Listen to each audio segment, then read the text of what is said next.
I thought we were going to avoid it. I thought we were going to miss it, and then the Derek came at the last second. Did you catch Dirk? Kevin, you can dance better than that. That's all I have to say. All right, Dirk looked like he was breakdancing and stuff, but you, Kevin, I don't know. It's a different thing. I don't know what I was doing, but my wife, Dirk, would suggest that that's not true. Yeah, right. I get it. That I can't dance better than that. So, hey, good to see everybody, and so happy to have this fine group with us. I'm Kevin Brown. I'm here with my business partner and lifelong friend, Tom Burton. And we are so fortunate and appreciative that we've got these three guests with us this morning. We have got, I've had people this week reach out and mention legends. I've had a couple of people say esteemed, quite a few different things related to Ian Heller, Mike Marks, and Dirk Beveridge. The other ones that came in that were less popular, I certainly won't mention, but great to have you guys with us. We've got some great people popping into the show right now as well, and we appreciate it. If you're joining us this morning on our live broadcast, which we do each week on Friday mornings at 9 a.m., we are on Facebook Live, YouTube Live, and LinkedIn Live. If you're on any of those platforms, please say hello, maybe tell us where you're from, and share your thoughts with us as we go through the day of discussion. This is a really positive day for us. So before we dive in and do a little housekeeping we do each week, I'm going to kind of go, pun intended. Around the horn. Around the horn, Dirk. So well done, Dirk. Here we go. I'm going to start with you, Dirk. If you wouldn't mind, my friend Dirk Beveridge, maybe tell us about UnleashWD, We Supply America, yourself. I think just about everybody that's going to join us today probably knows who all three of you are, but would love to get a little bit of feedback on what you do each day. Yeah, super cool. Thank you. Kevin, Tom, honored to be here. Mike, Ian, love to share the stage with you guys. It's super, super cool. So thanks for bringing us together, Kevin and Tom. I'm Dirk Beveridge, founder of UnleashWD. Over the last 30 years, we've developed a platform that is designed to help distributors rethink their business and remain relevant, profitable, and sustainable in this age of disruption. We do it through our keynote speaking, our strategy workshops, and the like. Over the last 3 years, you put it up on the screen. We created this platform called We Supply America, and unapologetically, we're going across this country championing you, the backbone of America that allows our society to live and provide for us all in the way that we do. Doing that by going across the country in the We Supply America RV, championing your stories, 24 documentary films over the last 3 years. And I just love meeting the people. Our passion right now, over the years, we've really focused on sales. We've focused on innovation. We've focused on technology. My passion right now, because of these last 3 years, is people. When it all is said and done, I am absolutely passionate that the reason we are in business is to help people, human beings, grow, thrive, and flourish. And you can take that in any direction. As you serve your customers, you're helping individuals thrive. My real passion is what we do for our employees.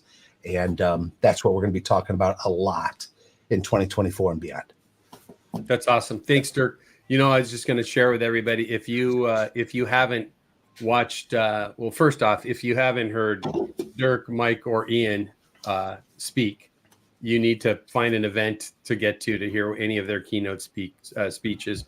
They're all unique in how they do them. I'm going to leave it at unique, but they're all phenomenal, and no one has ever left hearing any of the three of you give a keynote without takeaways that they can use in their lives and business. So, Dirk, thank you for that. I saw Dirk do a keynote, and I think you lost 10 pounds by the time you were done. You were like soaking wet from running around the stage. And Tom, I have a few more 10 pounds to lose. So I need more. Get hired for more keynotes, right? Yeah, that's right. That's good. All right, let's jump over. Mike, how about filling us in on yourself and Indian River Consulting Group and what you guys do, and we'll get to Ian then, and we're going to dive into our discussion today. Sounds good. My name's Mike Marks. I am the founding partner of Indian River Consulting Group. Used to be the managing partner. Mike Emerson's our current managing partner. Huh. I'm old, and I told the other partners, I said, I want you guys to treat me like a lump in a toothpaste tube and squeeze my butt out of here as fast as you can. But But we work with distributors, and the work we do with manufacturers is basically helping them understand channels and the role of a distributor. So we've done a lot of projects from small distributors, mostly medium and large-size distributors, and written a bunch of books. I'm a research fellow with NAW, and sort of teach a little bit academically, and just have a lot of fun and have a really good girlfriend. I get to race sports cars. Mike, how many years you been doing this? Oh, geez. There were dinosaurs when I started. We started the company back in '87. And it was either going to be, with the two names, it was either going to be Indian River Consulting Group, because out of the corner of the bathroom, you could see the Indian River, or it was going to be Roger and Mike's Excellent Consulting Company. We had to go through that. Fortunately, we made the right decision. You can tell what movie was big at the time. Yeah. That's very, very good. So you're a California guy originally and living in Florida now, right? Yep, went to school in California and lived in 44 places. Wow. And other than a brief bout in the 60s with LSD, it's all been on the planet. Good. We'll get into that. We'll get into that in a different show. Hey, Kevin, can I jump in real quick? And I'd like to give a shout out to Mike. When the pandemic brought itself across the country, we did this thing every Sunday afternoon, and Mike was kind enough to be one of the first individuals to raise his hand and say, Dirk, how can I help? And he and his partner came on and brought some absolutely needed insight on doing stress tests of businesses. And I think that was absolutely super timely, and it's just a little microcosm of what he's been doing over the years, but something that he did to help this industry at a time in need. And I still thank you for that, Mike. You're welcome. Nobody cared about cash until they didn't have any. Right. Right. That's good. Hey, a quick question before we have you dive in here real quick, and then we'll get into our questions and discussion for the day. Have the three of you ever shared a stage before? Yeah. Together? I'm old and I can't quite remember specific. Never the three of us all together, but the two of us, Dirk and I, and Ian and I. Yeah. So and me and Dirk. Yeah. So, Yeah. I figured you guys all might have been together, like bookending keynotes of events and stuff like that. That's kind of how it plays. I'm just trying to have something be a first in history here this morning. Saw it here first type moment. Mike and I were in the same federal prison for a while. Yeah. And I may have been wrong about Tom Burton, because maybe we did go through rehab together. He's looked really good. Yeah. It's starting to come back. It's starting to come back. Is it? Okay. Yeah. Very good. All right. Well, let's jump ahead, and Ian, please take us and get us back on control and on track here. If you would. That's not a fair thing to ask me to do. Control. No, not Ian. So Distribution Strategy Group is a media and analytics company. We do a lot of thought leadership content like webinars and white papers and discussion panels of distribution executives and technology executives. We have a podcast that I think Dirk and Mike, you've both been on our podcast now. We also have 3 subscription analytic products to do Net Promoter Score, employee engagement, and market demand estimation. We did the first ever industry conference on artificial intelligence in October, and we'll do another one in June. It's awesome. Your AI event last October was fantastic, well attended, and I'm appreciative of having been there. We were exhibiting at that as well, but I got to meet some of the speakers, and actually Lynn Chase is going to join us in April on the broadcast here. Yeah, my business partner, Jonathan, has a PhD in computer science in AI. And when we became equal owners of the company, AI wasn't such a big deal. And I'm glad, because he could have negotiated more than Yeah.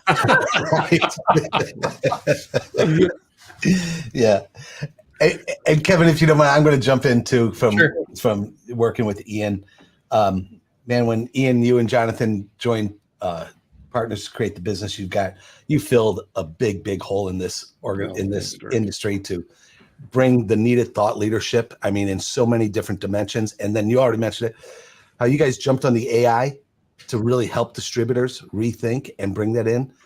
Your leadership is absolutely commendable, buddy. Well, thanks. I really appreciate it. I mean, you guys are both invited to the conference. You're friends of the firm, so you get the 100% discount as attendees. So when can I become a friend of the firm? when you don't get the leads. So, Okay. or speak. Well, this is the last one. Or speak, By the okay. time- I don't care about the leads. So Yeah. Very good. Well, for Hey, a company called Lead Smart, I would think you care about the lead. we do. We may. It may be something important to us. All right. So before we jump ahead, two things we need to do. Tom, will you do me a favor and highlight Phil Samuel's comment there? This is the kind of stuff we're hearing. Yeah. The greatest So, collection yeah, of distribution minds to be on one podcast in the history of the industry. All right.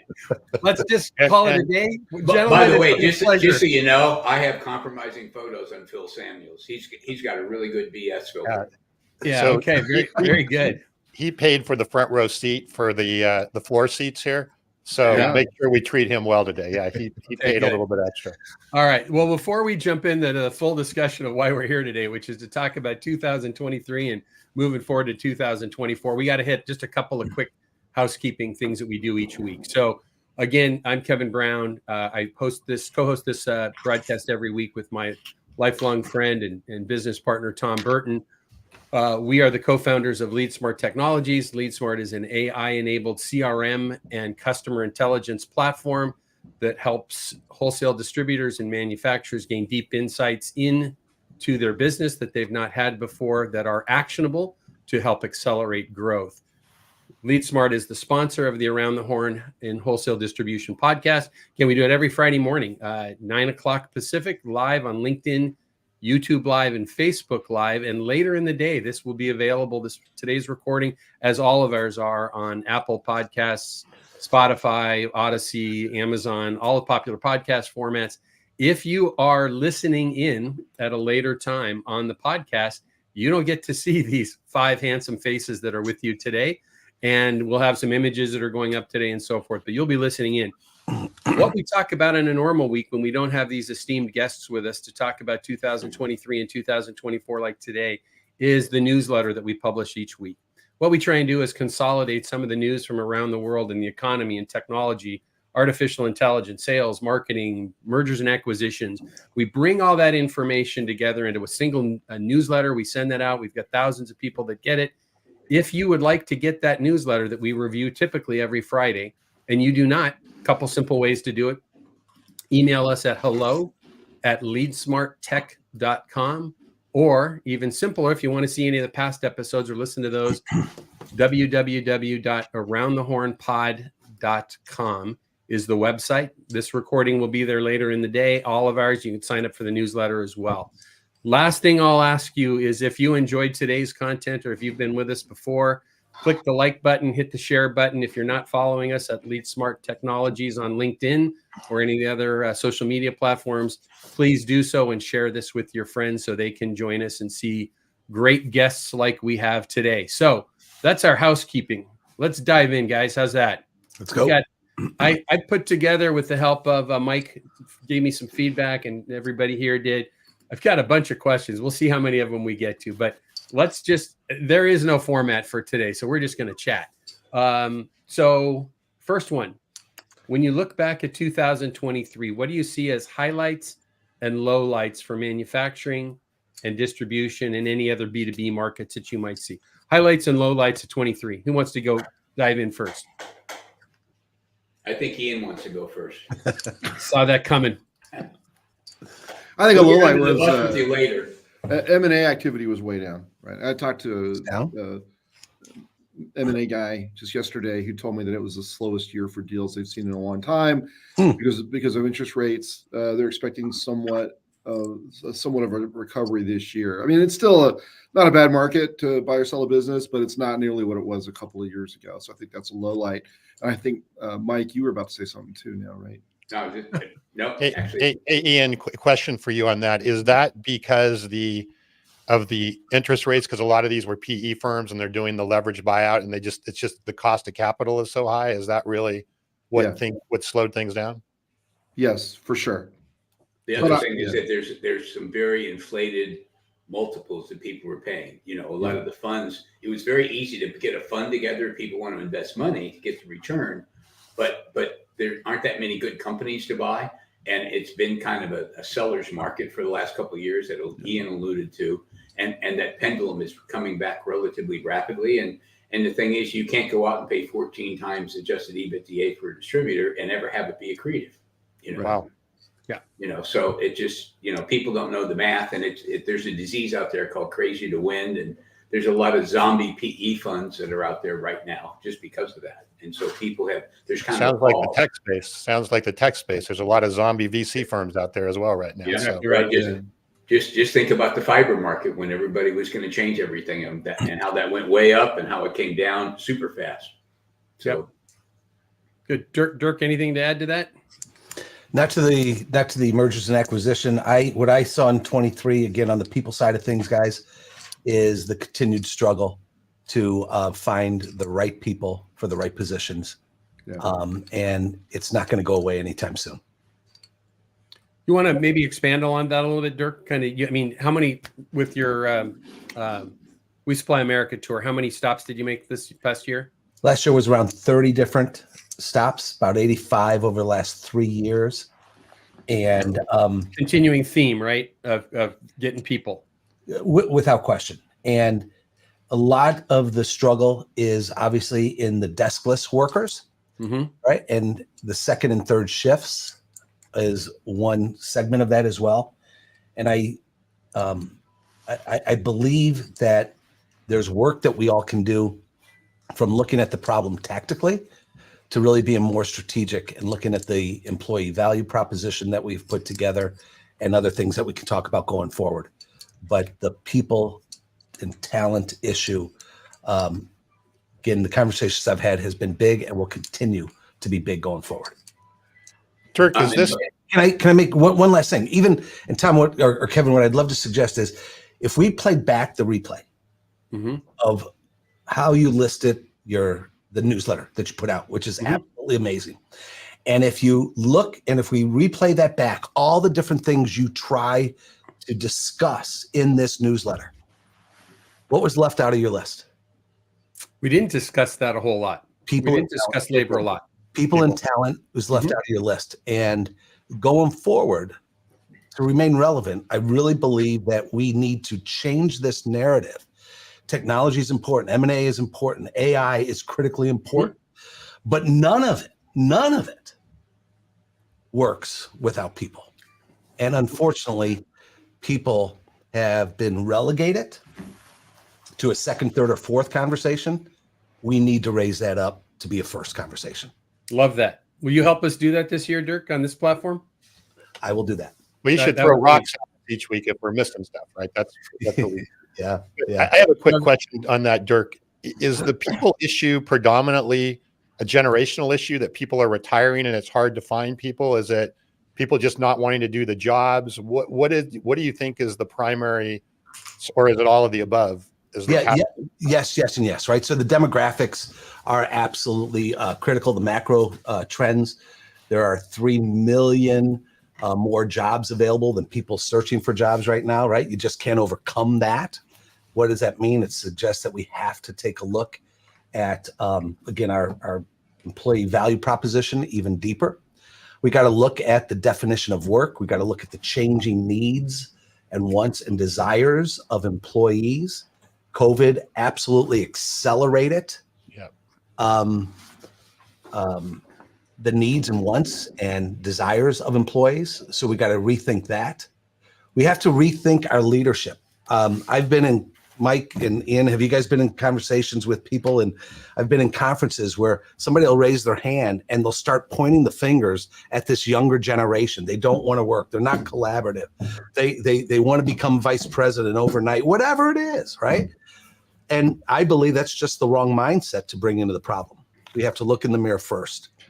Hey, Dirk, people have been saying that. The older generations have been saying that about the emerging generations since you could find engravings by ancient civilizations.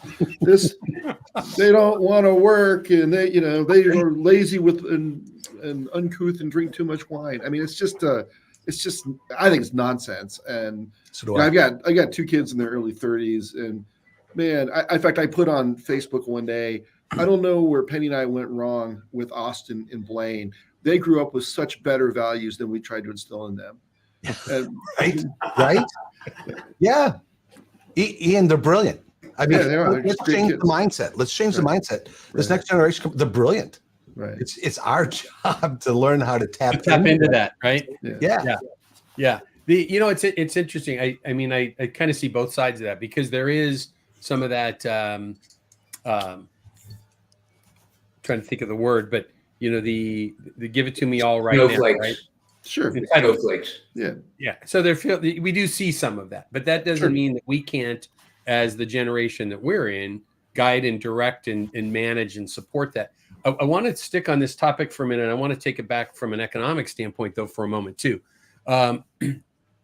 We talk a lot pretty regularly. We've been posting articles on the newsletter and having discussions here about onshoring, nearshoring, reshoring, right? So now we've got buildings are starting to be built again, right? We've got, Rebuild America or whatever, the Biden administration's pushing some dollars out, right? There's interest rates seem to be going to calibrate here hopefully soon. We're going to see more building. We're going to see this trend of reshoring, onshoring coming, right? Those all create jobs. And to Dirk's point, right, if we don't have the workforce, it's going to be real challenging in those settings. Mike. I'm in violent agreement on the subject with Dirk, and I'm at the board of a university in a business college, and I have 3 graduate students that are my mentors. I pay them to mentor me. We get together once a month. Cool. And they treat me shabbily, and it's and you would expect what else? Well, yeah, but they're very articulate. I'll give them that. But and one of the things that happened, I mean, there was a song. I was on the road. Somebody sent it to me, and it was a song on YouTube about what happened to the world when the last baby boomer died. And I laughed my butt off. And it's like, it turns out unicorns are real. They just didn't come out till the baby boomers were gone and the rainbows were back. And I downloaded it because it'd be great in a workshop, but YouTube took it down for inappropriate content. But they realize there's no such thing as long-term employment. They want to have meaning. The snowflakes that we're talking about, they don't want to work, want to be vice presidents. It's less than 5% of the Gen Zs. The 95, they want to have impact. They want to do something right. They care about things like diversity. They care about mental health. They care about a lot of things, but they want to learn because they figure they're only going to be there for a couple of years because their dad got laid off when he was 55, right? And they just don't trust it anymore. And so what they care about is you're going to teach them. You're going to let them do something. And if you think back, I mean, we're all a bunch of old guys. There was a point when all of us were young. You're in a company and you're going, put me in, coach. I can do it. Give me a chance. I'll show you. I can get the results. And I go, you don't have enough scar tissue, kid. You got that old catch-22. 30 years. Right. Well, and they're going through that same thing now, and they're talking to these old geezers, and they're just really frustrated. The problem is the CEOs and the senior leadership need to change their perspective. Great. And there's no shortage of talented, committed people that want to go do something, but they're going to do it their way. And the other thing on all this remote work, to me, there's a lot of ways you can have flex work, even if I'm second or third shift in a warehouse. Yep. And I mean, just nobody's bothered to even go look. Bingo. And one of the things that we found is that good companies, leading distributors, are throwing out their employee handbook because they say weak middle managers hide behind it. I have a really good person, a young Gen Z that I want to preserve. Their father's dying or something, they need some time off. We say, well, no, we only give you, 3 days for death in the family. He's not dead yet. You got to wait for your dad to die. And I mean, I'm not making this up. This stuff happens all the time. And so, but when you throw out the employee handbook, that person is really valuable to you. You go, take care of it. We'll worry about it later. Because if you don't have the manual to hide behind, when Susie Shortcake, who spends all of her time on the phone talking to her boyfriend, wants time off, it takes a strong manager to say, no, you're not a core part of this. And so, the senior executives have to change. And if those that figure it out, it's really interesting. A players are loyal to other A players and coworkers, not the companies anymore. So you need to create an environment that A players want to go to work for you. And if you do, you're going to be brilliantly successful. And if you don't, you'll suck. Yep. So if I'm running the distribution or the manufacturing company the way that my grandfather ran it, with the same processes and same come to work times and the whistle that goes off at lunch and so forth, then I've got something coming to me probably. Yep. You're way past the Best Buy date. Yeah, there we go. Okay. Kevin, do you mind? Can I just give 3 data points Please. that Yeah. support what Mike said and this? So 3 data points that I think help tell this story is, according to Great Place to Work, only 16% of employees are flourishing. Only 16% of employees are flourishing. We can do better than that. Okay, now hold on to that. Deloitte then goes and reports, let me get the numbers right, that 96% of employees say, listen to what Mike just said, 96% of employees say that well-being was the responsibility of organizations. Yet, only 79% say that well-being is being designed and integrated into work. There's a gap there. And then third is our own future distribution report says that 95% of distribution leaders believe that we must have the mindset and the ability not just to help people do their job, which is traditionally what we've done, trained to do the job. 5% of us believe that we must have the mindset and the ability to help people and our employees thrive, not just professionally, but personally as well. And that requires we rethink how we lead. It requires the definition of what work is, how work gets done. And so there's this big gap in terms of what we must do to address this inflection point of what work is and who's going to be doing the work, why people work, so on and so forth. That's good. I like that. All right, gents, we're going to need to pop ahead here to some further points. I want to say for the record before we leave this topic, I'm a Gen Z and I like to work hard. I like to work my ass off. So, yeah, I must be one of the exceptions as the Gen Z guy. And yeah. Did you do a lot of crack in junior high? It's because I work so hard. I look older than I probably should. Right. Okay, All right. Yeah. Okay. Very good. So we talked about the 2 lowlights of 2023. Let's go 1 minute each.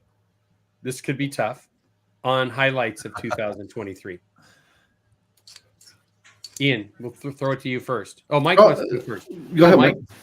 Well, there are 2 things. I mean, you can spend all day talking about stuff that happened, but 2 of the things that kind of stuck with me is that we're out of the talking stage on distributors engaging in digital. They've gotten past the point that digital is going to replace salespeople. I mean, people have figured out digital is supposed to enable our team. And you're seeing it's more than just a major topic. People are spending money. There isn't a clear path forward. Everybody's still trying to stumble through. Some associations are doing leads. But the thing that to me that's been the most fun, when you look at industry consolidation, a lot of and I'll be very careful not to name names, but many manufacturers are actually starting to really recognize the value of the smaller distributors. The big distributors have tons of takeaway power, but they've got 300,000 stock keeping units, and there's no way a salesperson is going to be able to say grace over even a fraction of that. And so what they're finding is that a lot of the really big distributors end up being more logistics providers, but they can't do belly-to-belly selling and introduce new products. And a manufacturer that's trying to expand and get share, right, they need the small distributors that will actually advocate for a new product and belly-to-belly. We're still... And a senior scientist at IBM told me once, the thing that people screw up on digital is we're still analog beings in a digital world, and people still need to deal with people. Right. And the companies get so big, it's all about logistics and money and quotes. And so there's actually several manufacturers that have got a strategy that says, and just imagine Big Guy is the name of a company. I have a strategy that I'm going to grow the business that's not Big Guy. I want to reduce my share of that giant distributor because all you do is beat the crap out of me. Yep. And you're starting to see that widespread. I don't know if you guys have seen the big guys have become logisticians as opposed to salespeople, right? Good analogy. Right. I mean, Dirk, have you seen anything like that? Mike, I hadn't connected the dots until just now, but yes, I'm going to go visit a plumbing manufacturer in 2 weeks who has. They remind me of Apple. Do you remember when Apple pulled out of Macworld? And Yeah. everybody said, what? But they had a different strategy. This manufacturer has pulled out a KBiz. Imagine that. They pulled out a KBiz with the intent and the strategy to get closer to their customers. They're taking that money, and rather than investing it in 1 week in Las Vegas, they're investing that money to enhance their training, to enhance the internal university, and to enhance their ability to get closer and develop those relationships that you just talked about with the right distributors. So I never connected it until you just said it, Mike. So super cool. Ian, Go highlight ahead. of the year. A couple. One is the Infrastructure Investment and Jobs Act was, it's a bipartisan bill. Hard to say, even harder to get something done that's bipartisan. And that is, I think distributors don't understand it. And it's $1.2 trillion. There's a lot of business there. We're going to produce some content on it, but that really started to take off in 2023, and I think it's going to be bigger by a lot for distributors in 2024. I think the emergence of AI as a focus topic, I mean, it's good and bad, but there's a lot of good, exciting stuff that AI began to enable in 2023, and I'm excited to see where it goes. Cool. I have a quick follow-up question, Mike. What you said on yours is about digital, right? Finally kind of coming from less talk and more action. Do you see, and AI obviously being part of digital, do you see that by the fact that companies are getting more sophisticated with digital, and this may go back to you, Dirk, that is helping to attract employees, attract more A players that want to be able to leverage digital in their job, or is that not quite connected at this point? It's like taking a magnet, instead of putting two magnets together, you reverse the poles and they're repelling each other. If you want to bring Gen Zs in there, remember, these are people. I mean, think back, you're sitting in the Atlanta airport, you see a baby that's in diapers and can't even walk, playing with an iPad, waiting to get on the plane in the stroller. I mean, they're used to digital, and they come in and they're looking at a green screen and somebody's or a Cardex, and they're going like, why do I want to be a part of this Triassic reptile? So if you really talk about, I'm on the early stages, I've got my employees engaged, we're looking for applications, I'd like you to be a part of it. That makes you more attractive to them. That's great. I love that analogy, Mike. It's funny. I talk to distributors and manufacturers every day, and most importantly, probably with distributors, is the we talk, and we've talked about this on the broadcast here all the time, is about the changing B2B buyer, right? And so I can't remember what the most recent number is. 65% of B2B buyers are millennials. Well, distributors are trying to get their head around that. If they're open to even the discussion, and you introduce the conversation that says, oh, and by the way, the workforce that you need to be hiring is pretty much the same, right? Yeah. It's going to counterbalance. And guess what? To your point, Mike, and I think this slipped through, and if you guys didn't catch it, when Mike mentioned green screen, he wasn't talking about what's behind the weatherman. He was talking about the font color on the CRT tube terminal, right? Yeah. That the 22-year-old ERP system that's still driving the organization, and there's no such discussion of what's a tech stack. No, many are doing great jobs at this, right? But this is, and my highlight, I think, of the year is, it's impossible to narrow them down, but if I looked at it from distribution, is that because of a lot of the work that the three of you are doing and others are doing, and companies like ours, is we're trying to raise the bar that says, hey, you know what? And I say this all the time, because people talk about, we heard this at Ian's at the Distribution Strategy Group's AI conference in October. We're going to be out of business, and dinosaurs and this and that. It's like, my view is, you're probably not going to be out of business, but the business is going to be very, very different if you don't make some technological changes. Yeah. It's not going to be what you're used to, because you can't run it back to the employee manual we talked about. You can't run it how your dad ran it or how your grandfather ran it, because the world's changing. Well, and if you go back and take a look at a lot of this changes because the pandemic changed how customers want to buy. Right now, Gartner just put out a study. It said buyers spend 17% of their time face-to-face with salespeople. The rest of it they're doing online, Mhm. they're doing it as a group. And it's not just one salesman and one buyer anymore. There's multiple buyers. The number of buyers in a major decision has tripled in the last 5 years, according to Gardner. And the study they just put out, they don't have the 23 data out, but 22, 72% of buyers, this is a very large sample size. And if you just go Google Gardner, and I mean, it's all out in the public domain, you can share it. But 72% prefer a sales rep free experience. They don't require, they prefer a sales rep free experience. That's on repurchase, right? Because you got to remember, in industrial distribution, or basically any of this, you're looking at 85 or 90% repurchase rate. Once somebody sold it the first time, it's not sold the second, it's bought the second. Yeah.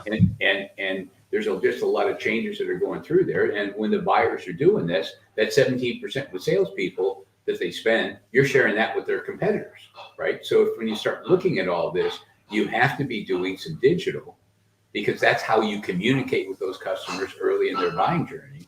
And the other thing that's happened, and I mean, I think, you're supposed to be talking to us, quote unquote, experts, but I think you and Tom can really chime in here too. The cost of this technology has collapsed. Yeah. A distributor that's $10 million can be a fully digital distributor if they decide they want it. It's about vision and leadership, and the curmudgeons that are running like their granddad, they're by the Best Buy date as well. Well, it's an interesting comment. We see this sometimes too, right? And my background is in 30 plus years in distribution manufacturing, and Tom's background is in technology, but he's been working in and around the technology world for the distribution world for 8-9 years, probably now at least. And one of the early conversations we had as we founded our company was that, once in a while we'll see this, right? It's I'm the VP. My dad owns the company. My dad's grandfather started it, and everybody's comfortable with 8 or 10 or 12% growth. That's just the gift that just happens in the marketplace, right? And it's like, well, wait, we take all the vacations we want. We own a vacation home. All the kids have salaries in the business, and that mindset has got to change sometime soon, because their business is going to be impacted dramatically. So one of the things before we jump ahead, I want to get to our next topic, but if you look over Tom's, left shoulder, he's got an image of the book that Tom wrote, and it's called The Revenue Zone, and it talks about the whole concept of this changing buyer. So you get an opportunity. We got to plug Tom's book as well, since we're plugging everybody else's stuff. I'm not bright enough to write a book. So in fact, something funny happened earlier, in one of the comments came in when I was struggling to find a word for the word enablement. Yeah. My wife owns a marketing, design, and print company. Then she works with a lot of major manufacturers that you would recognize if we said them here. And she shared the word I was looking for. That's great. We're all trained to do what women tell us. Yes, well done, exactly. I'm trying to get better at it. I'm hoping that she doesn't comment any further about my training. So, hey, Kevin, yeah. Sorry, before we go on, can I just comment on one other thing? Please. Okay, because you skipped me on what I saw in 23. You skipped me, dude. What's going on? See, Mike, I'm failing. No. Mike said I'm supposed to be the adult supervision, and I'm not doing well. Yeah, easy. And it ties into what you all were just talking about here at the end. What I find encouraging from 2023 and beyond is, and it's maybe a little bit more nuanced than what we all have been talking about here, is this generational change that is taking place in the leadership of these businesses. What I am seeing is, as this generational change is taking place, there's this intersection of a new aggressiveness, of a new understanding of the world going forward, and the nobleness of business. And this leadership, I just see it as coming together to be to bring a new world view to their business, i.e. everything you guys have been talking about being digital, about the changing customers' demands and the like, but also doubling down on the words we've used is the nobleness of the business, the goodness of the business, and what that means to the employees as well. And I see that being a great trend that is going to drive performance forward. Hey, Dirk, before we jump past that, Tom, let me just go real quick here. Is the noble calling of distribution, is that the phrase? It has been the phrase. Yeah. When did you coin that? I wrote about that first Years ago. about 4 months into COVID when I wrote an open letter called Shift to Tomorrow. Yeah. Okay. In that open letter. So the first time I heard you mention that, when I think we talked about this, we had lunch in San Diego early last year, and I had heard you use it a number of times in the past, and it kind of was like, that's a little hokey, right? Yeah. And then I started thinking about it, wait a minute, 75 cents out of every dollar globally goes through a channel, right? And that channel is distribution. And without it, our world stops, right? And I started using that, thinking through that noble concept, and it, what the people that we're all here talking to and about is the world can't go without it. And I think that term, well, when it first hit me, it was like, maybe that's a little over the top. But what it did is, and I love that it was a little over the top because it got me thinking. And it got me thinking about what it meant. So I'm glad you used a phrase like that, because I think it gets, and I'm going to encourage others to think about that the calling of distribution, it's critical, right? Nothing happens without it. So I'm going to go ahead, Tom. Well, I what I'm hearing is, right, as I kind of put all this together, and Dirk, you just kind of, I think, put the bow on it. If you can create a company or adjust your company to have that purpose and that culture, right? And you combine that with, modern technology, and you combine that with the modern mindset related to the employees, like we just talked about. If you put those three ingredients together, I think you could skyrocket, right? But if you're missing any one of those ingredients, it starts to get a bit fragile, because I don't know that you could really have the A-team employees if you don't have the right purpose and the right culture. And I can have a lot of digital, but if I don't have it's like they all kind of are interrelated, is what I'm hearing as we put all these three things together. Tom, would you restate those three things? Yeah, it's really just culture, right? And purpose behind that culture. I think, Dirk, to your point about the noble calling of distribution, it's purpose, but purpose is key to a culture.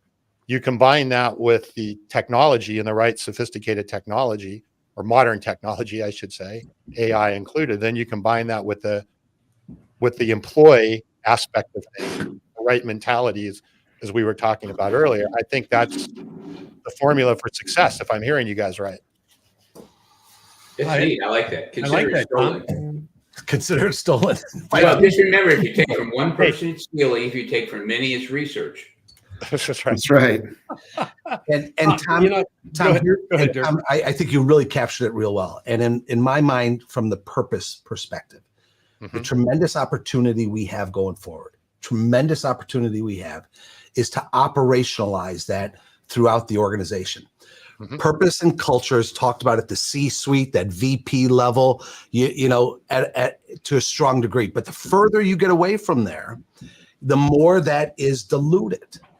Our opportunity going forward is to work with those frontline managers, right? To truly help them what we call embrace positive leadership, understanding that they have the opportunity to help these individuals flourish in life. And science will tell you there's 5 things. There's 5 things that are required to flourish in life. And that's positive emotion, positive engagement, positive relationship, positive accomplishment, and positive purpose. The degree we can help that warehouse supervisor, the degree that we can help that individual manager bring those types of leadership skills to the work every single day, that's part of what you just said is going to allow those organizations to take off. That's great. I love that. So we're going to move to I've got a series of other topics we talked about, and we've already been touching on them a little bit. So Ian, I don't want to put you on the spot, but I'm going to come to you real quick, if you don't mind. We've touched on technology a little bit. We've touched on a little bit about AI. Let's chat amongst us. And Ian, if you don't mind, I'm going to ask you to kind of get this kicked off for us. But what are we seeing about changing buyer habits with technology? And is that impacting at all how manufacturers and distributors are working together based upon technology? Absolutely, 100% yes.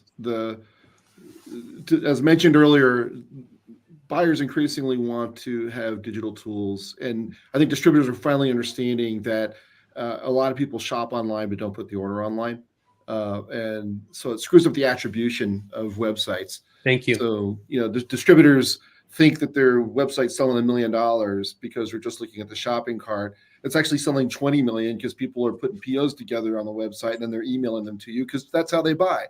And so you've got to get the attribution right, because otherwise you're going to underinvest in your digital capabilities. I think distributors are starting to understand that. I think we talk to suppliers all the time. We get calls like off the record. We're really frustrated with our distributors' digital capabilities. We're thinking about selling direct or going through other channels.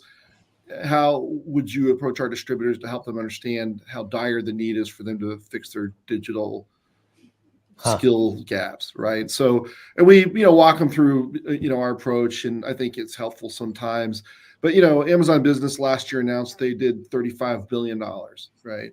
And you can go on there and say, I want to buy sustainable small business, whatever. You can choose your options and buy any way you want. The Air Force is doing over $1 million with that. I mean, these institutions and businesses that used to be thought of as pure distribution clients are buying from Amazon Business because they have incredible digital capabilities, and in many ways are a substitute for a e-procurement platform. And Zoro's over $1 billion now.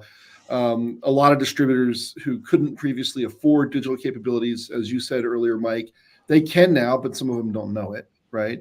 So I think going forward, you have to have those capabilities. Stop measuring the damn shopping cart as your way of looking at revenue, because it's wrong. And when you hear somebody say your B2B site should be like a B2C site, when someone says your B2B site should be like a B2C site, run away from that person, because the requirements and the way you build them are very different. Distributors are in this fantastic position to take share, grow share, not just be good at defense, but go on offense. But a lot of them don't know how. Love that. Love that. It's interesting talking about that experience, right? Is I describe it, and I've said this on this podcast and many, many other places, is that buyer, that B2B buyer, he took his girlfriend to dinner last night in an Uber. He's ordering lunch on DoorDash, right?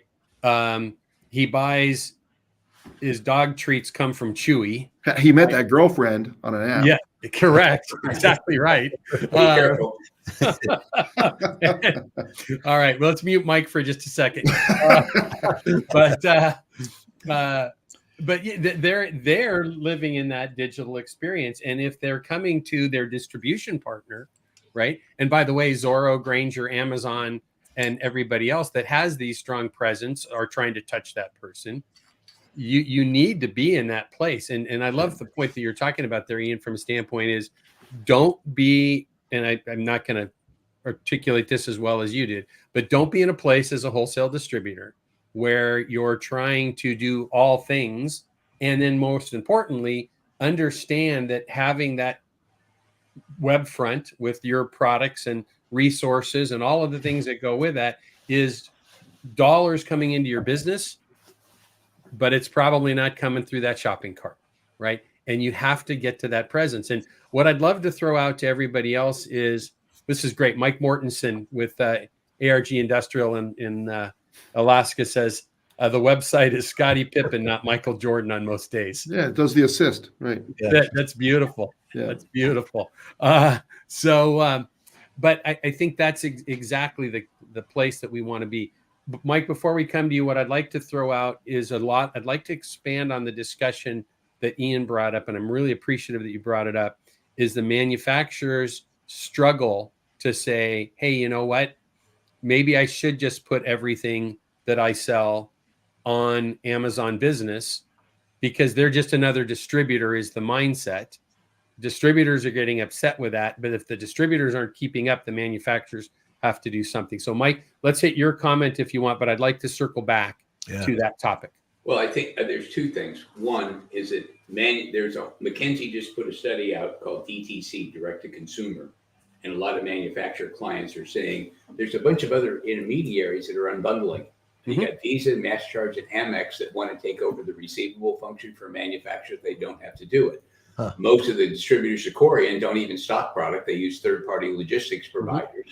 And so, that's a multi-billion-dollar industry today. So a manufacturer can go out between digital and the rest of it. They don't need the traditional bundle of the distributor unless they do something valuable.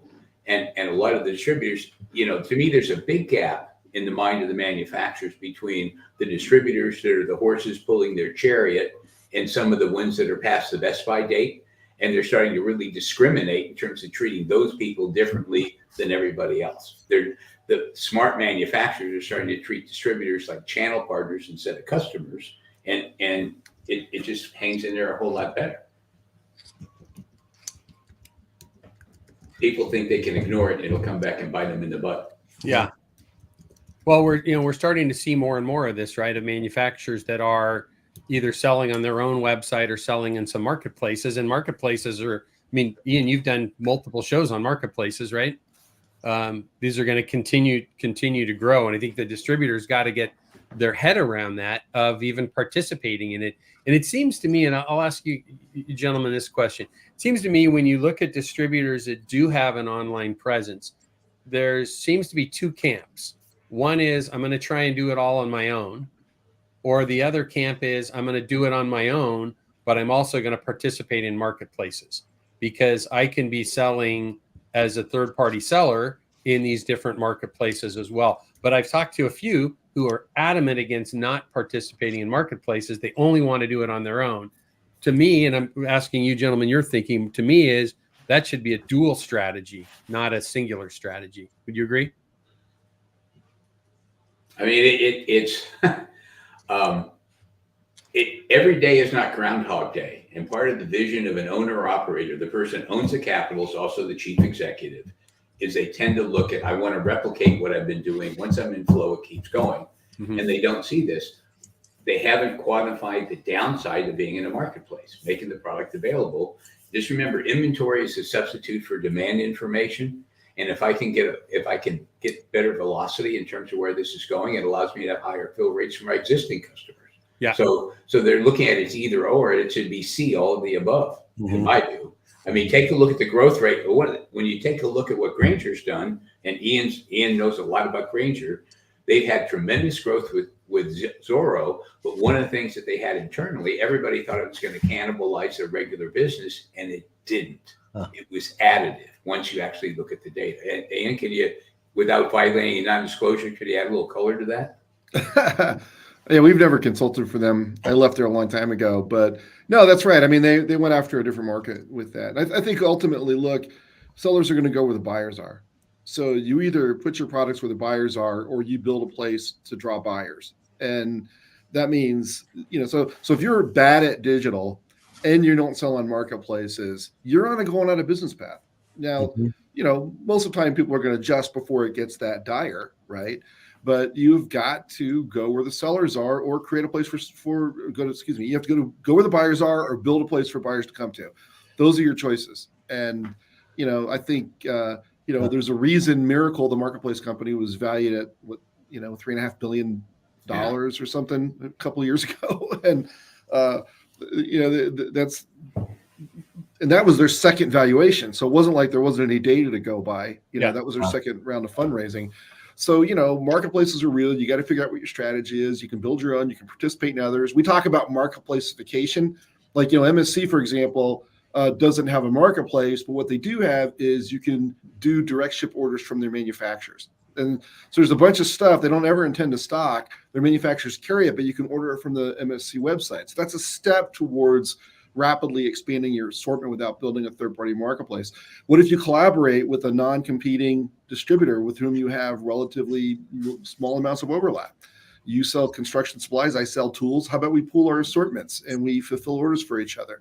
Or maybe it's half a dozen companies. And I remember at NAW, Mike, a few years ago, the guy, a guy from Motion and Kevin at ORS. And Kevin at ORS NASCA were saying, hey, we're talking about sharing warehouses and websites, right?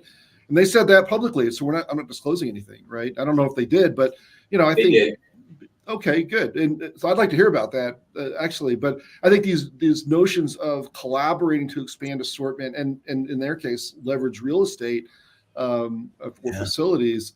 There are a lot of interesting opportunities there for distributors without actually building a full-fledged third-party marketplace. Well, and I have several smaller distributors. I have a plumbing distributor that got connected with a very large consolidator in electrical.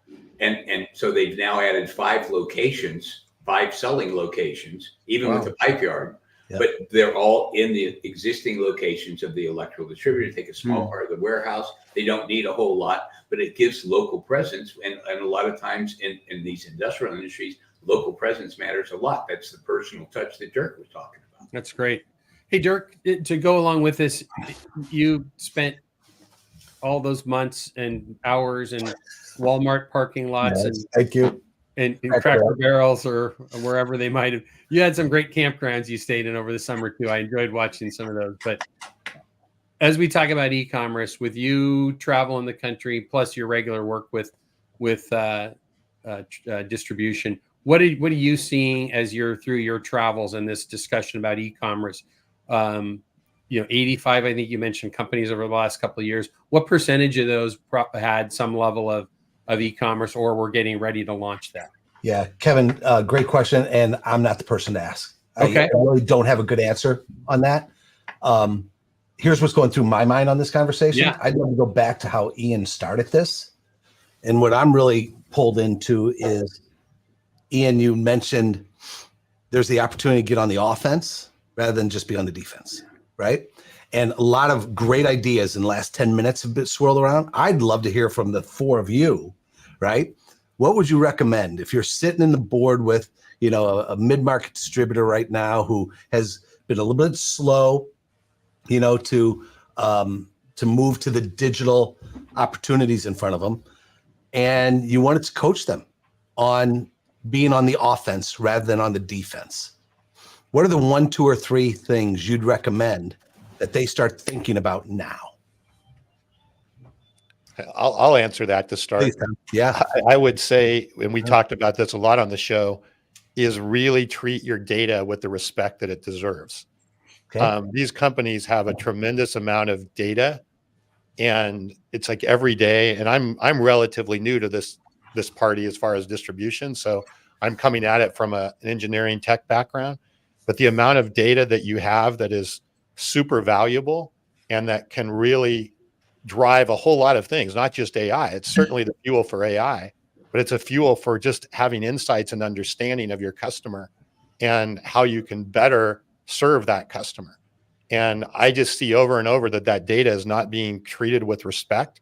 And if you start with the data, I think it opens up the door to a lot of opportunity, whether you're going into AI or anything else that you're doing in your business. Cool. Ian or Mike, before I jump in? Well, I think if you have a sales, sorry, Mike, you want to go? Oh, go. No, you got it. If you have a sales force, if you're in a business model that where Salesforce is relevant, which is often the case in distribution, get great software. Lead Smart, right, is a tool. You need a really good CRM. Manage the heck out of your sales force. I mean, we had Mike Emerson from your firm, Mike, on to do a webinar on Salesforce compensation. Holy cow, it was incredibly useful. Distributors need to get that kind of help, build a great sales force, manage it well, because, I've heard people say, well, how am I going to compete with 5,000 Home Depots? I have 100 locations. To that, I say, yeah, but you're actually on customer sites. You're on more of them in one day than Home Depot is in a year because they don't go out to the customer, right? So that's going on offense. Is just manage your sales force well. I think the digital stuff is a no-brainer. You have to do it. But I've seen, and Mike, I don't know what your impression is, or I know Tom and Kevin, you guys are around sales forces, and Dirk, you are too. It feels like distributors kind of lost their mojo with how well they manage their sales forces. Stuff like, the gap analysis and coaching and making joint calls and making sure senior executives are getting out in the field sometimes. It just feels like they've kind of fallen off in managing sales forces as well as they used to. Or maybe it's me getting old. I think it's easy to stay busy, right? In that setting, right? And that's, we have simple, like we built a tool into our technology with our CRM and customer intelligence tool that we're we're looking through an AI tool because we're connected to e-commerce and marketing automation and ERP systems and bringing all that into the CRM component, is we're able to point out where should you be spending your time versus where are you spending your time, versus thinking about I should sell an item or I should sell a category. It's we can do that too, but it's what quotes are open that need to get closed this week, what customers are at risk for churn. And we're not seeing, and I agree with you, Ian. I mean, we spent a lot of time, and I started my career working for a national distributor. I was a manufacturer's rep for 10 years and later invested in a manufacturing company before I came full circle to what we're doing now.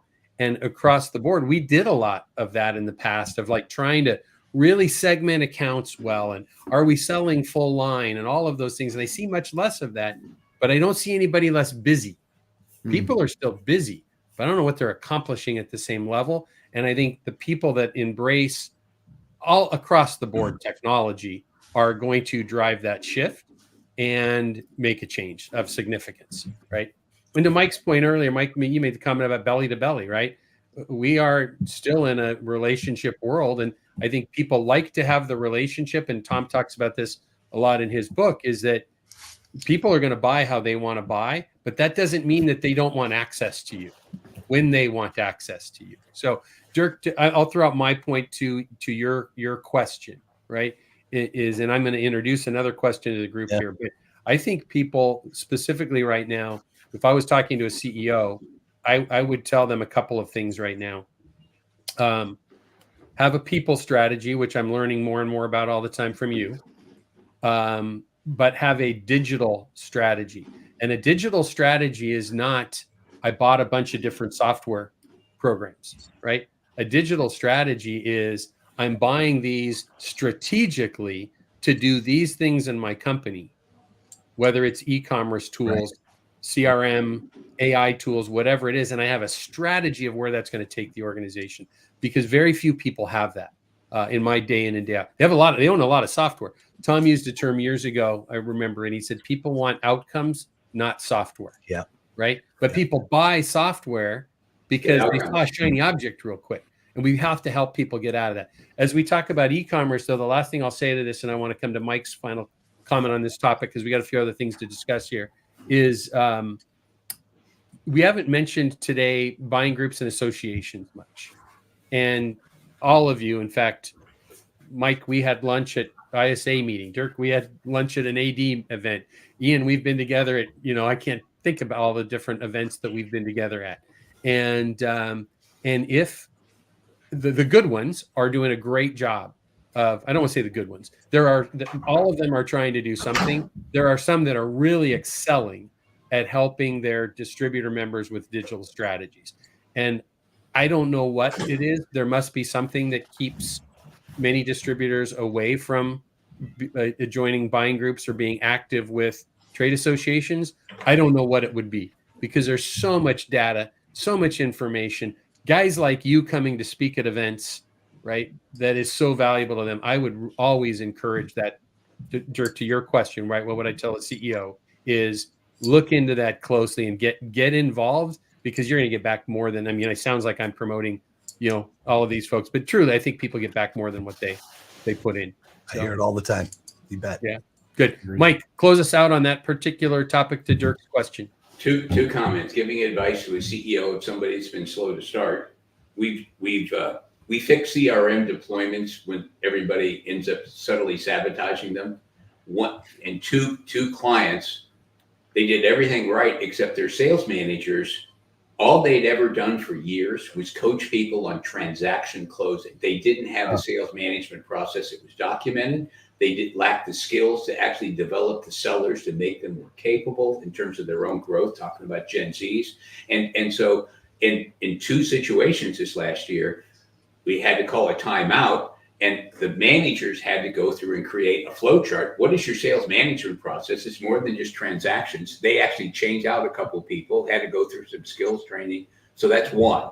Number two, if you're going to do anything with digital, stop playing with vanity metrics and e-commerce and trying to talk about page views and bullshit.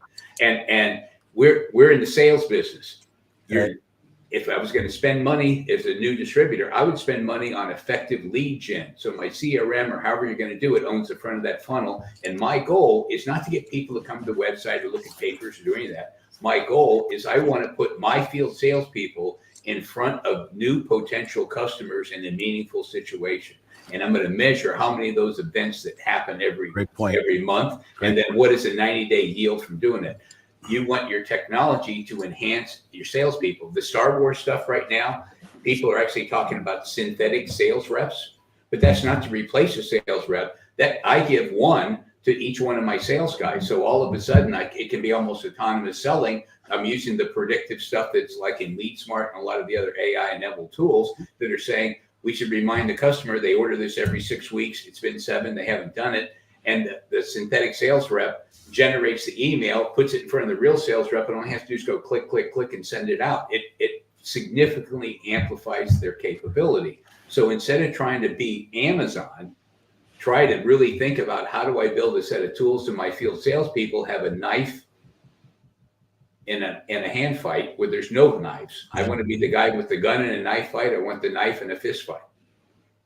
Love it. There we go. There's our Indiana Jones analogy, huh, for the day. That's good. I know, Kevin. I know we have a couple more questions, but I just wanted to clarify one thing real quick. Ian, you said in the beginning, do you think that the sort of erosion of the sales management, do you think that COVID really amplified that as people started to work from home and go out of the office? Do you think that's a big part of the sort of, I guess, erosion of the sales management process? It's a good question. I think it preceded that, but I do think that made it worse in part because I think what a lot of sales reps learned is that they can actually be more efficient by spending more time on the phone. So a blend of outside and inside activity is actually optimal. I don't think distributors understand those processes or how to coach them yet. So I think it was already happening, but to your point, I think that changed the game somewhat. I agree.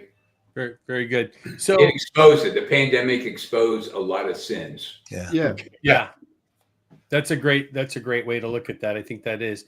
And I think to Ian's point, right, that idea of inside, outside, and partnering inside and outside, right, in those settings as well is key.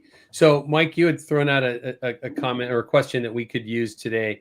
That was, what are some of the signs that a distributor is falling behind the pace of change? And before I'm going to ask for answers or thoughts on that, I'm going to throw it out there in a few different ways, right? Let's talk about it from a people standpoint, a technology standpoint, and then maybe a general business standpoint, or if there's something you want to add to that. But, what are some of the signs that a distributor is falling behind? And I think in this discussion, we could probably say distributor or manufacturer. What was the third thing? People, technology, and what was the third one, Kevin? Just general business. Okay, got it. Or the D, all of the above that you chose to add. How's that? Who wants to kick us off? Mike, it's your question. Why don't you go? All right, thanks. It's pretty nice under this bus here, and I'm looking forward to pulling you down under the bus with me. Hey, it was your question. Well, I know, I know, but Kevin's good at this. Kevin gave me a framework, so now I got to give you a real answer. You can't do stuff like that, Mike. When I got the cup to my mouth, I just almost covered myself. Well, but if somebody's behind the curve, it shows up as margin and net profit pressure. Because all of a sudden what happens to their employees, we can't do raises this year because we're not making enough money. And so people start to think you're not taking care of me, or they're cutting their benefit program, or they're doing various things for the employees. Or the first thing they do is cut training and development, which if you're a Gen Z is probably one of the most significant things that exist in your life. So the other thing in terms of technology, you have people in your company saying, well, we need to do X, Y, and Z. And the owner says we can't afford it because we're not making any money. And what happens, they have a series of semi-religious experiences where they have a supplier that terminates them or puts a big national right in on top of them, and they lose a lot of their protection. Or, the whole thing just gets worse and worse and worse because they're not making money. They never see the problem. They never diagnose the problem as executive leadership or lack of vision or anything else. It's always the competitors, and this is the market's getting tougher, and they whine about it. And fundamentally, they choose whining as an exit strategy. Yeah. Yeah, that's so well said. And I tell you, I love the work that you do, Dirk. I think you're the most inspirational person in the distribution industry, and that's saying something because it's a gigantic industry.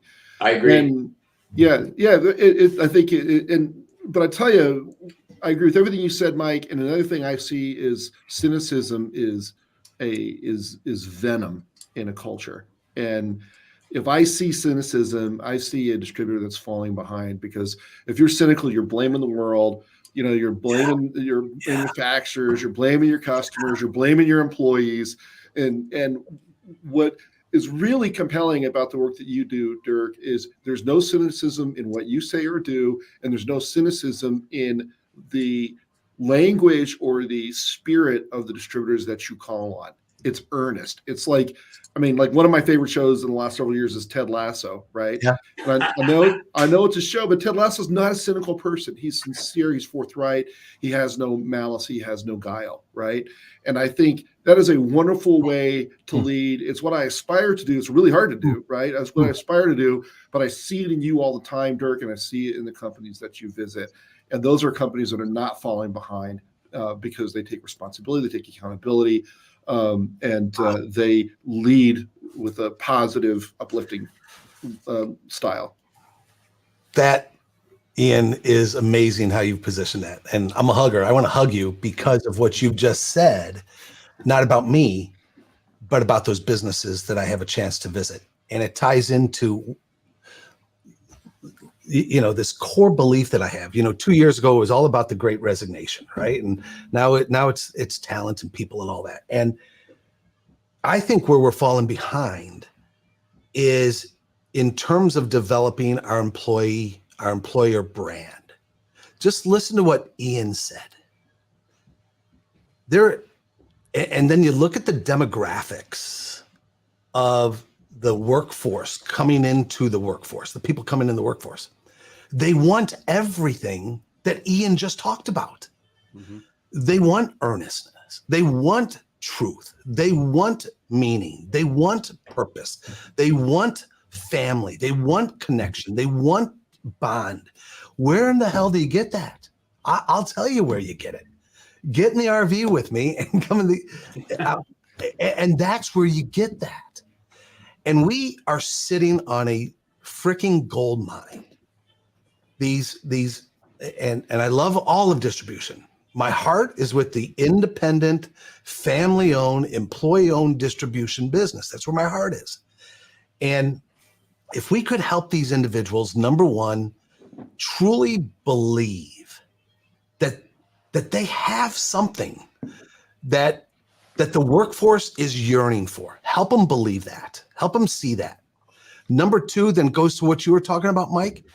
Think about it strategically, not tactically.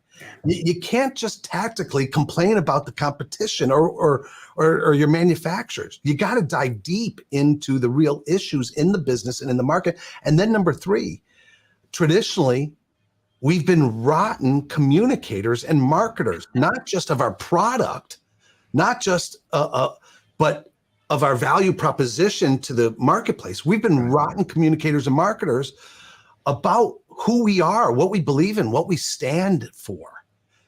And man, if we can help these businesses absolutely wrap their arm around the goodness and the opportunity, and yes, get on the offense, as you said, sign me up, because there's 6 million people at least employed in distribution. And there's an opportunity to bring fulfillment, meaning, purpose, and damn good lives. When I could listen to you all day. No, yeah, when we do this stuff. And yeah, this is great. Yep, this is good. So we're kind of running short here. We said we would just go till we're done talking, but I want to throw a couple things out so we're not keeping you guys all day. We had a bunch of other questions though that we didn't get to, but it's interesting. They all got woven in pretty much to the discussion today. We had about 9 topics we were going to discuss. We covered 2. What's that? No, we got to 4, I think. formally, and I'm going to do the final one. But as I look through the other ones, they've been woven in through the entire discussion today, and that's the value for me of having not just business relationships, but friendships with you gentlemen, and your background and your experience bringing to these discussions. Because this, there's a quick side note. When Tom and I decided to do this 70, probably close to 80 weeks ago, I guess it is now, because we missed a few Fridays along the way. What I told Tom is, I said, you know what? If this ever has to get overly scripted, too many people involved. So on the back end of how we're doing things, if I have to have the exact perfect microphone, or I can't worry about Mike Marks slipping up with, a curse word here and there. If we have to worry about this, I don't want to do this. I want to have a discussion. Tom and I have known each other for over 50 years, and we have a discussion every Friday morning.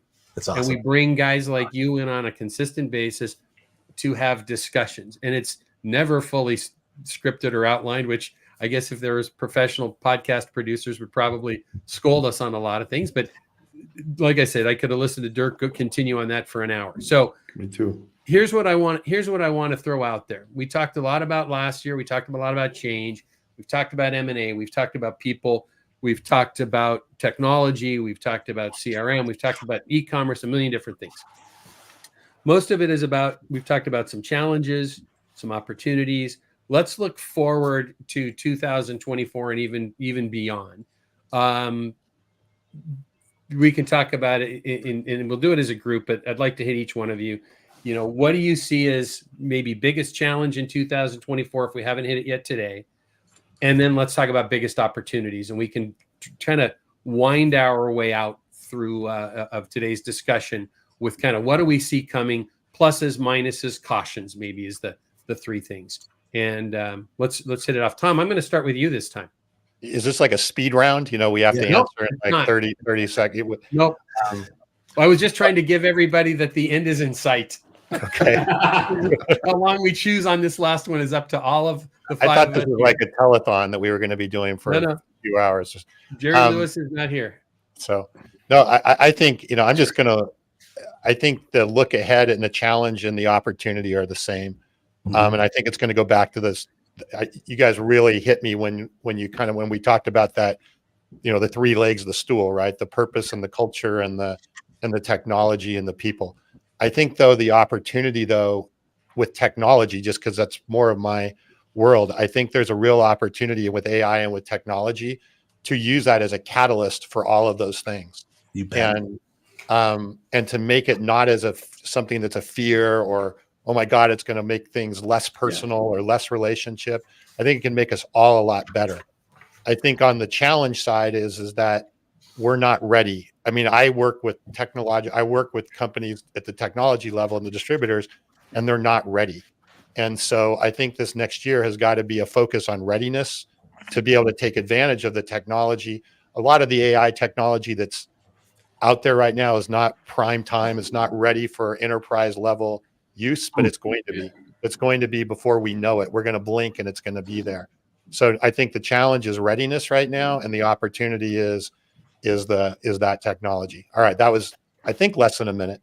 There's no time limit on this. That was good. Okay. Anybody else? Mike, have at it.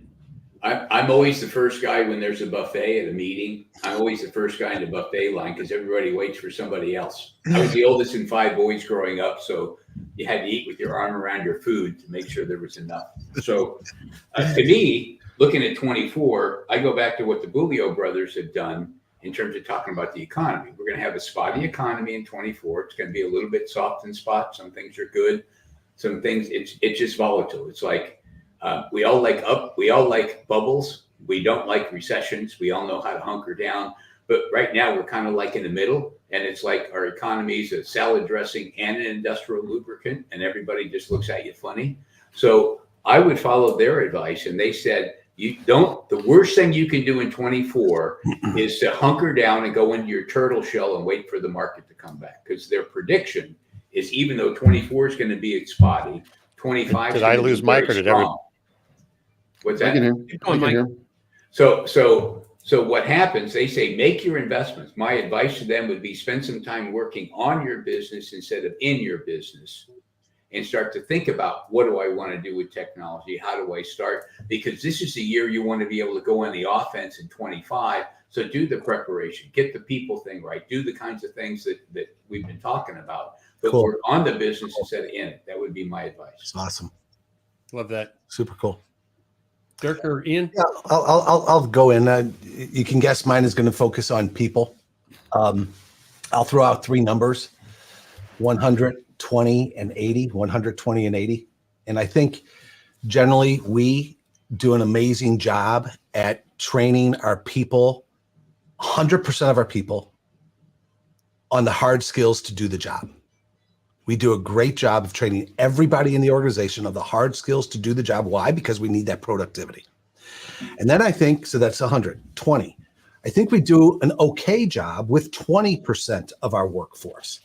The sales team, we're constantly investing in developing them. The emerging leaders, the women in industry, the high performers, we're investing in 20% of the individuals to help grow their capabilities.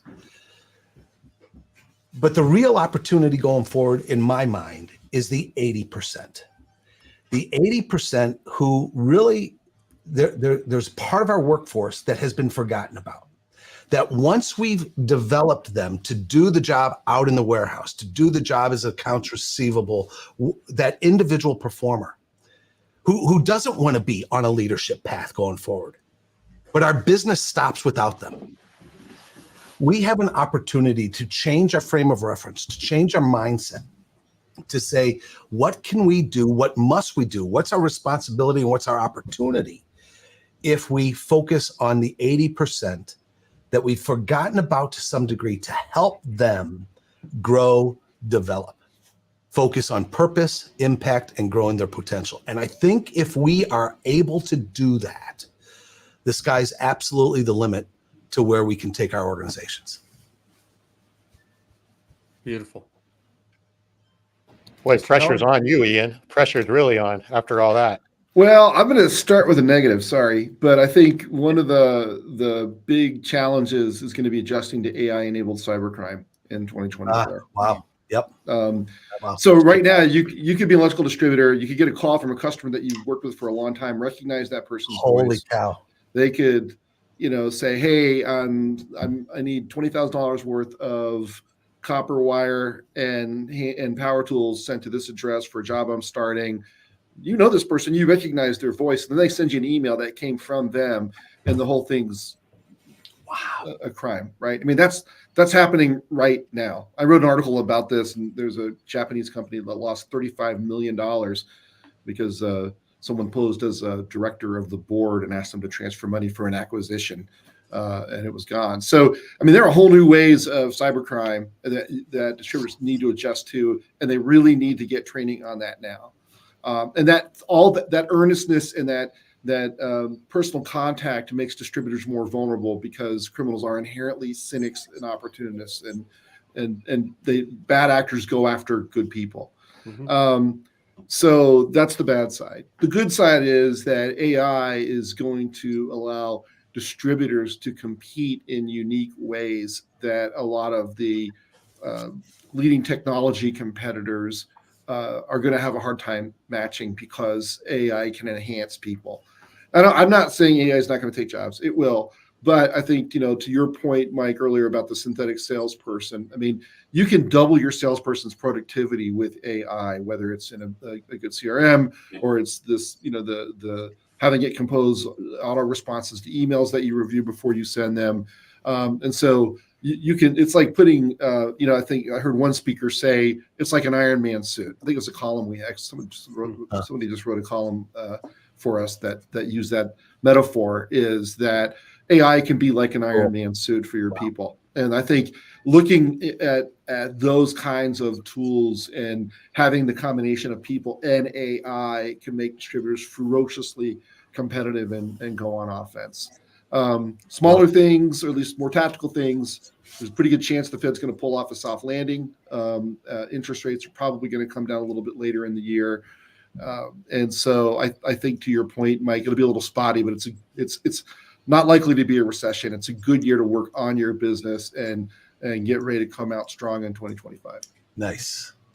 That's great. I'll throw my take on this in as well. And I loved all of these comments. And Ian, thank you actually for, throwing out that caveat, right? We can have fancy rose petals thrown around all the time and talk rah kumbaya, but that doesn't mean that there's, not elephants in the rooms as well. And I think you're wise comments about, and we've talked about that a number of times last couple of months. Henry Schein, right? The huge medical distributors got hammered 2 times from the same cyber criminals, right, in their organization. And they've threatened that they're still there and they may come back, right? Which that we could talk for an hour on what the implications of that are. But I think that is cyber security is something that we're going to be talking about more on this podcast over the coming year. My take in looking forward is, and it recaps a little bit of the broad discussion we've had today, is whether you're a distributor or manufacturer, is go look closely at your business. Go dive into all facets of your business, the people, the processes, the buildings, the technology, and don't think that doing things the way we've always done them is, what's the old saying, right? What got you here won't get you there. I don't know if that saying has ever been more true than it is today. Things are moving in the world that we live in so quickly. Tom, literally, Tom and I go after this. We finish up here today. We go to a call with some of our development team to learn about the things they built this week. And I leave with my head just bulging, right? Yeah. For many reasons, but things are changing fast. Mike, you made a couple of comments earlier that some of the statements you made referenced the tools that they use within EOS, Entrepreneurial Operating System, right? If you're not doing things like that, I'm not saying that EOS is the answer, right? But change is upon us. And I'm not a naysayer that says you're going to be out of business, but your business is going to be very, very, very different very quickly if you're not looking at all of these things. And Tom mentions this all the time to me. He's never seen an industry that has more data available to them. And now is the time to take a look at all facets of the business to say, where do I want, if you're a family-owned business, where do I want this business to be for my grandkids?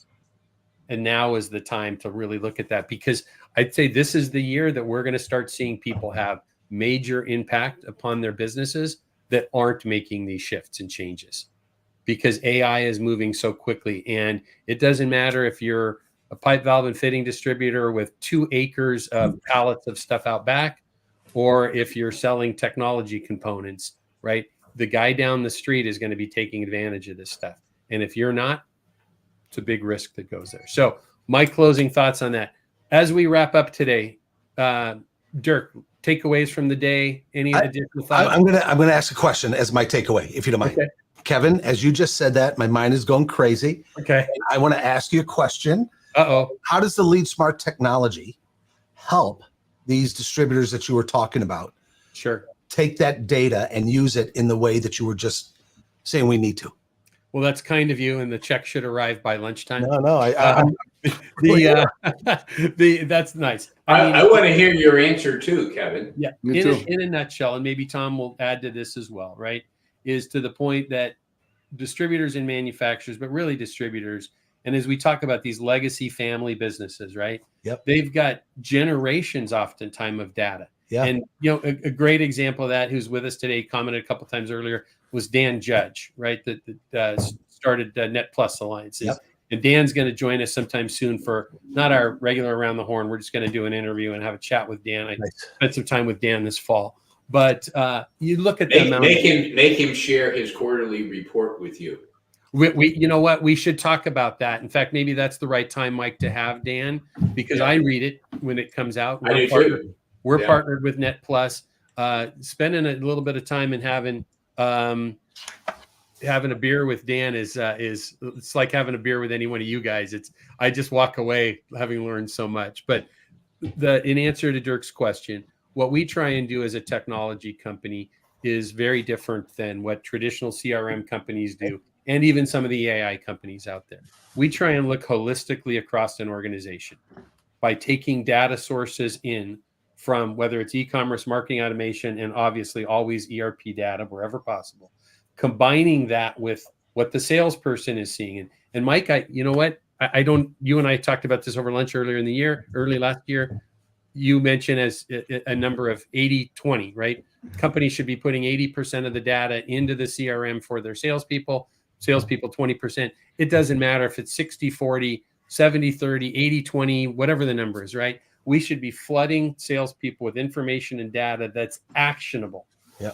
And where we do something different in our company, to reference to Dirk's question, is we try and use AI related tools to make things that are actionable, that serve the customer better. And when the customer has a better experience with your organization, salesperson sells more, salesperson wants to adopt and use the technology. You bet. Owners, and Mike, this takeaway, and Ian, you've talked about this many times as well as Dirk, is when you use technology right in your business, and we think we've embraced this in the tools that we've built through our AI tools as well as general CRM tools, is ownership and leadership gets far more return on investment, far more data, far more details than they would ever imagine from a technology investment, just by supplying data that's actionable. And what we've done with the AI tools that Tom and his team have built is now we get these reminders within the technology that says, hey, Dirk, these things are happening this week, Yep. right? These quotes, this Yep. customer hasn't bought, this customer is low in this category of purchases.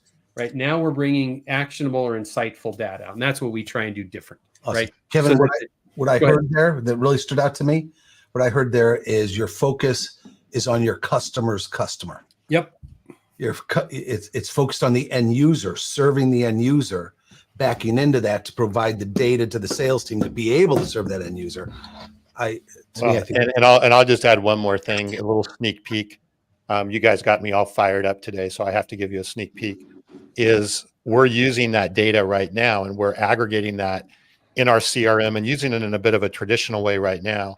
But what we're going to have, hopefully, technology keeping up with our design is that synthetic salesperson that you just talked about. cool. And using that data to drive that. I think somebody else in the comment mentioned that 24/7 synthetic salesperson. I call it digital twin, whatever the right word is for that. But it's leveraging that data, and it's that guardian angel that can help. It's not to replace you. It's to help enable you. And really, I mean, think about it, right? We all get caught up in a lot of BS stuff in our job every day that we would love to have something be able to help us do so we can focus on what we really do well. That's what I see what we're going to be able to enable us to do. So a little sneak peek, more of this is coming. I had to tell you because you used the word and I couldn't resist it. But it all starts with having the data, right? If you don't have the data and that we're capturing, then that becomes the fuel to drive this. Otherwise, it doesn't work. I know I've jumped in a lot. I love the term guardian angel, man. That says it describes it. Maybe that's what we should call it. Maybe that's what we should be calling I'm it. going to rename it. It's not Right. going to be Channel Cloud. It's Guardian Angel. Guardianangel.ai. There we go. We should buy that There you domain quickly. Go ahead. That's your role. You do All that. right. Ian, any closing thoughts? Thank you for those kind words, Dirk. Yeah. No, I think it was a fantastic discussion. I felt really honored to be here. I think that I think distribution has a very bright future, and I think one of the things that I love that you say, Dirk, is people need to stop saying distribution isn't sexy. I've always thought of it as a fascinating industry and place to work. I've never really had trouble recruiting. Even when I was in Atlanta with HD Supply and we were competing with UPS and Delta and Home Depot and all these other, much richer companies, we were able to build great teams because we communicated vision and excitement and opportunity. And I think if you really believe that and you act that way, that other people get infected with that optimism and excitement. And so I think we got a lot of challenges ahead of us, no question about it. But we got a lot of smart people in this industry who are going to overcome those challenges, and we're going to beat some competitors along the way too. That's great. Mike, wrapping up. Yeah, I think we pretty much covered it. I mean, the autonomous thing that Tom talked about, the synthetic sales rep, everybody knows in the military, if in Iraq, if somebody fired a mortar at us, we've got the round going back before it even lands within 6 feet of where they launched it. And that's a C ramp. That's the system we use to do it. The system's automatic, but if you think about it, it's controlled by a sales rep. There's a soldier that's sitting in there. He sees all this stuff in real time. It comes up, there's an inbound deal. Should we fire? All he has to do is hit the button. When you build that twin thing, this is not about replacing salespeople. This is about giving those tools to the sales rep. That all those messages, all those suggestions you need to buy, it's all done, and all I have to do is go click, click, click. Yep. You do that, and all this CRM stuff, everything just goes away, and every sales rep in this industry is going to go, where do I get mine? That's all you got to do. Where do I get my guardian angel? That's right. Exactly. All right, Tom, get to work. Get to work. I already checked the domain. It's not available. So I just put a bid down. I bought it. Yeah, he was faster. Dirk was faster than I was. Well, guys, thanks for having me. I had a hoot. This is good. Great. It's like the band gets back together. Yeah. So I tell you, I've had, I think 3 or 4 people reach out to me in the last couple of weeks about us getting together today. And they said, how on earth did you get all 3 of those guys together to join you? And I just wanted to tell all 3 of you, thank you. Because thank you I as well. Yeah. Great respect for all 3 of you.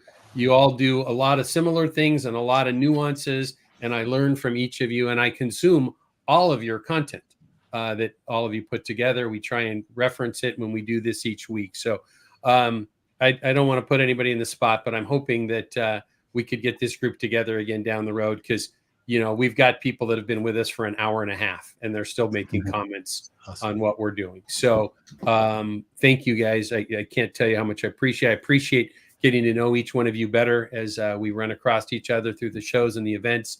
And I'm grateful for what all of you do. So I'm going to wrap things up. Tom, anything to add before we go? I just want to thank everybody as well. Thank all 3 of you as well. This has been awesome. And I can't wait to do it again.